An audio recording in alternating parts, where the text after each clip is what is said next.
नमस्कार दोस्तों, आपका स्वागत है एक बार फिर हमारे इस यूट्यूब चैनल में जिसका नाम है अकाउंटिंग नॉलेज।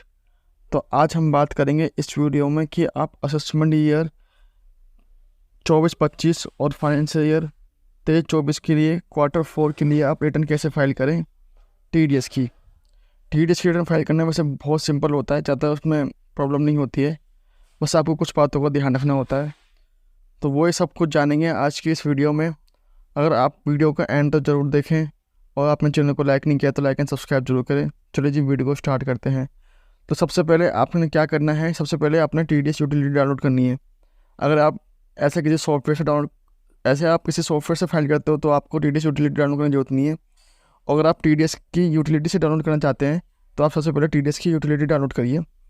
तो उसके सबसे पहले आपने क्या करना है, गूगल पर टाइप करना है। यहाँ पर क्रोम में यहाँ आपने डालना है टीडीएस यूटिलिटी न्यू वर्जन। जैसे आप टीडीएस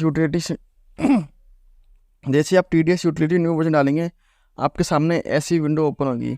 इस विंडो में आप सबसे पहले क्या करना है, इसको ओपन करना है, टीडीएस एंड टीसीएस यूटिलिटी। आप इसमें दोनों की रिटर्न फाइल कर सकते हैं। जैसे आप नीचे आएंगे, आपको नीचे लिखा हुआ आ जाएगा डाउनलोड RPU वर्जन 5.1। आपने सबसे पहले ध्यान रखते ही सबसे पहले आपने न्यू वर्जन ही डाउनलोड करना है, क्योंकि इन फ्यूचर आपको प्रॉब्लम हो सकती है जब आप पूरी यूटिलिटी डाउनलोड कर लेंगे। जैसे आप करेंगे, इस पर आप कंटिन्यू करेंगे। जैसे आप कंटिन्यू करेंगे, आपकी यूटिलिटी डाउनलोड हो जाएगी। यूटिलिटी डाउनलोड होने के बाद आपने क्या करना है, उस यूटिलिटी को इंस्टॉल करना है। तो मेरी यूटिलिटी अभी डाउनलोड हो रही है, जैसे इसको डाउनलोड हो जाएगी उसके बाद मैं इसको इंस्टॉल करूँगा। ठीक है, तो आपने डाउनलोड किया उसको आप कहीं पर जाके इसको एक्सट्रैक्ट कर लेंगे। ठीक है, एक्सेप्ट टू ऑल कर लीजिए और यहीं पे कर दीजिए। ठीक है, जैसे आप करेंगे आपके सामने एक नई अब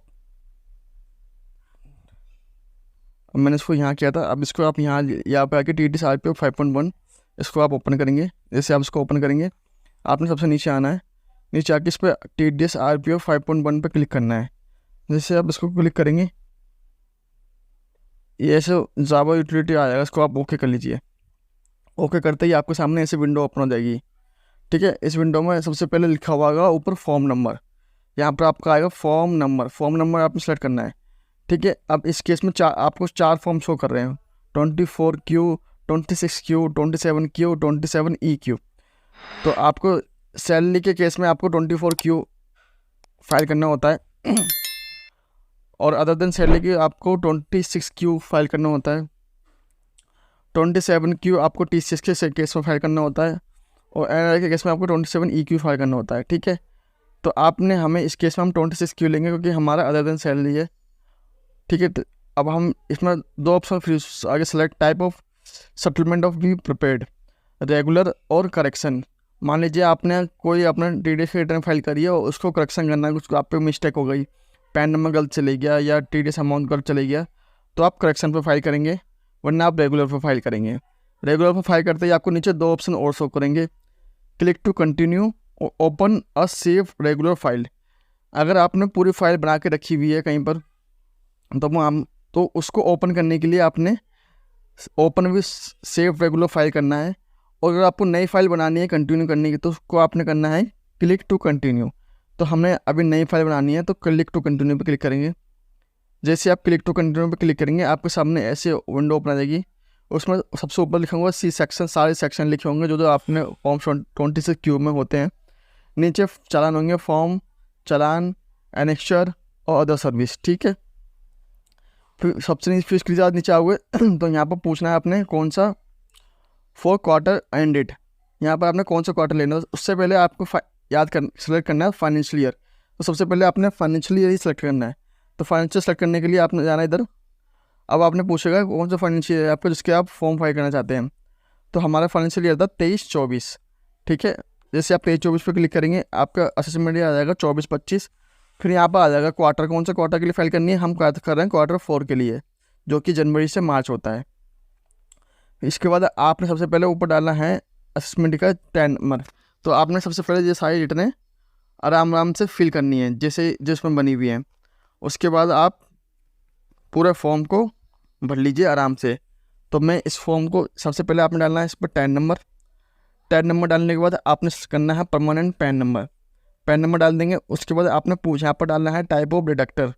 तो आपका टाइप ऑफ डिडक्टर क्या है, ठीक है, उस हिसाब से आपने डालना है। लोकल अथॉरिटी है, ठीक है, कंपनी है, ब्रांच है, एसोसिएट ऑफ पर्सन AOP है, ट्रस्ट है, बॉडी ऑफ इंडिविजुअल है। तो हमारा क्या है, इंडिविजुअल एंड HUF, इस पर हम क्लिक कर देंगे।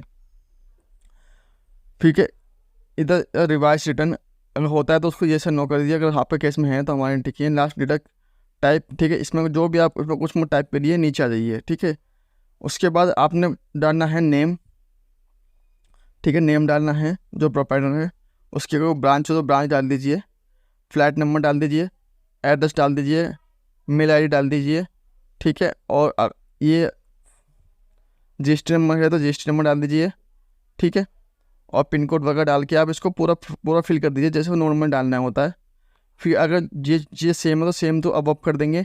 उसके बाद सेम चीज़ यहाँ पर अपने हो जाएगी। यहाँ पर प्रॉपर्टी डाल देना है अपना, और सब चीज़ डालने के बाद आपने फिर क्रिएट सेव करने के बाद और कंटिन्यू पे क्लिक करना है। जैसे कि अब मैं इसको फटाफट फिल करता हूँ, उसके बाद मैं आपको बताता हूँ क्या करना है। ठीक, तो जैसे ही आप सारी डिटेल डालेंगे, इसका आप क्रिएट टू फाइल पे क्लिक करना है।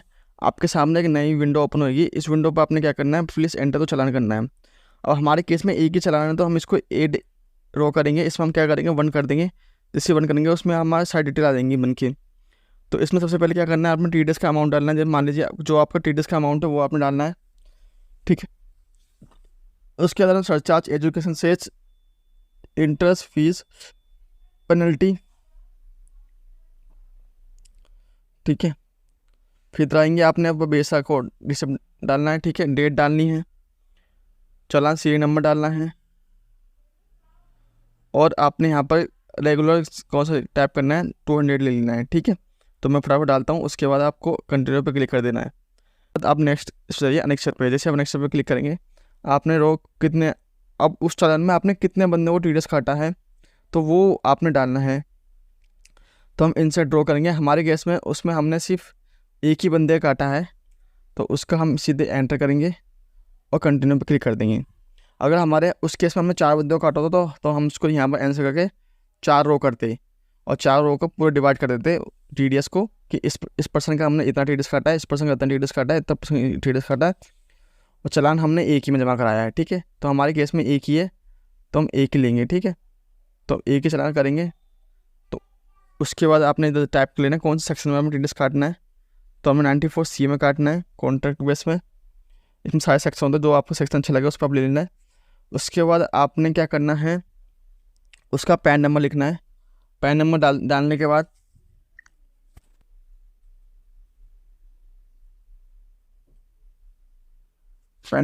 बाद आपने उस पर्सन का नाम लिख देना है।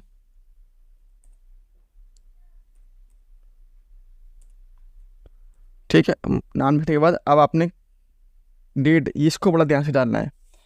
अगर आप TDS आपने मान लीजिए आपने अप्रैल में जमा कराया है तो आप मार्च तक ही की डिटेल डाल सकते हैं, कि मार्च का TDS था, आपने नेक्स्ट मंथ की 7 तारीख से पहले जमा करा दिया 4 तारीख को। अगर आप फरवरी की डेट डाल देंगे तो उस पर पेनल्टी लग जाएगी 1.5% पर मंथ, 2 मंथ की। ठीक है, तो ये डेट को बड़ा ध्यान से डालना होता है। तो हम आप लिख डालते हैं 31/3/2024। तो इसको हमने टाइप डेट ऑफ पेमेंट, ठीक है, अमाउंट कितना मान लीजिए हमने। उसके बाद आपने क्या करना है, अमाउंट डालना है। अमाउंट यहाँ पे हमारा गलत हो गया है क्योंकि हमने एज पर चालान डालना है। तो हमारा चालान होगी, चालान के हिसाब से हमारा अमाउंट बनाओ 522,800 522,800 और उस पर TDS हो गया हमारा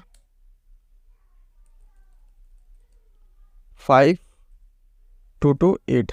ठीक है, हमें इसके हिसाब से TDS डालना है। जैसे आप डालेंगे इसकी सारी चीज़ें अपने ऑटोमेटिक हो जाएंगी, क्योंकि हमें इस पर चालान डालना है, क्योंकि वो चालान से नहीं डालेंगे। मैं सिर्फ आपको समझाने के लिए बोल रहा था कि ऐसे अमाउंट देने के लिए, लेकिन ऐसे चालान डालना है हमने, जो चालान है उसके हिसाब से डालेंगे।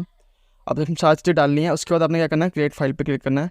जैसे आप क्रिएट फाइल पे क्लिक करेंगे, इसमें जो आपको एरर होगा वो बता देगा, उसको आपने 0 कर देना। मान लीजिए यहाँ बता रहा है ये चीज़ों को, तो आपने यहाँ पर 0 टाइप कर देना है बस। ठीक है, और इसको पे 0 कर देना है। ठीक, अब आप क्रिएट फाइल पे क्लिक कर दीजिए। जैसे आप क्रिएट फाइल पे क्लिक करेंगे, आपके सामने 3 ऑप्शन आ जाएंगे। इसमें क्या करना है, सबसे चालान इनपुट फाइल विद पाथ, ठीक है। आपने इसमें क्या करना है, CS फाइल जो होती है वो डाउनलोड करके रखनी है, और कुछ एरर होता है तो आपको कहाँ डालना है, ठीक है। तो हम अपना CS फाइल डाउनलोड कर रख लेते हैं। उसके बाद क्या करना है, आपने जो CS फाइल जो रखी है उसको आप इसमें ओपन करना है। जैसे आप इसको ओपन करेंगे, हमारे डेस्कटॉप में हम सेव कर रखी है वो CS फाइल, तो ये CSI फाइल इसको आपने ओपन करना है, ठीक है। आपको ओपन करने के बाद आपने क्या करना है, जहाँ पर आपने एरर फाइल सेव करनी है वो भी आपको यहीं पर डाल देना है। तो हमने अपनी एरर फाइल भी कहाँ पर डालनी है, डेस्कटॉप पे डालनी है, ठीक है। ये डेस्कटॉप, ये हमने एरर फाइल डाल दी। किस नाम से हमने फोल्डर बना रखा है, TDS नाम का फोल्डर बना रखा है, इस पर आपने डाल देना है। जैसे आप डालेंगे इसका सेव कर देना है और वेट कर देना है। जैसे आप वेट करेंगे, आपके सामने इसमें एक एरर आ रहा है, वो एरर का हम देख लेंगे क्या एरर आ रहा है।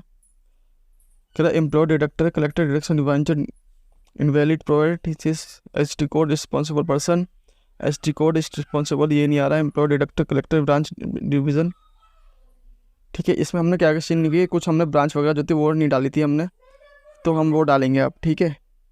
इसमें जो अपने ब्रांच पूछ रहा है, हमने ब्रांच में यहाँ पर नो कर देना है, इसे यहाँ नो कर देंगे।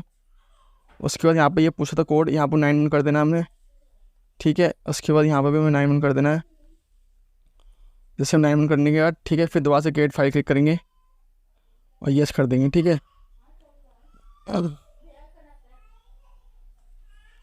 अब यहाँ पर लिखा हुआ आ रहा है ये फाइल सक्सेसफुली वैलिडेट, ठीक है। उसके बाद आपने डिटेल जो आप जहाँ पर आपने सेव करी थी डिटेल वहाँ पर बनाई थी, यहाँ पर सारी फाइलें आ गई हैं। अब इस केस पे आपने क्या करना है, 27Q जो आपका जनरेट हो गया है, या तो चाहे आप इसको डाउनलोड करके, या आपके सामने 27Q बन गया है, ठीक है। हमारे केस में ये पूरा बन गया पूरा। अब आप इसमें क्या करना है, या तो आप इसको डाउनलोड करके आपको जो NSDL की साइड जो रिप्रेजेंटेटिव होते हैं वहाँ पर आप ऑफलाइन जाकर जमा कर सकते हैं, वरना आपकी जो FVO फाइल होती है, ये जो फाइल होती है, इसको आप जिप फोल्डर में करके आप सीधे ऑनलाइन भी जमा कर सकते हैं। तो ये आपके लिए बहुत सिंपल सी वीडियो बनाई है हमने TDS रिटर्न की Q4 की। इसकी 31 डेट, इसकी लास्ट डेट 31 मई है।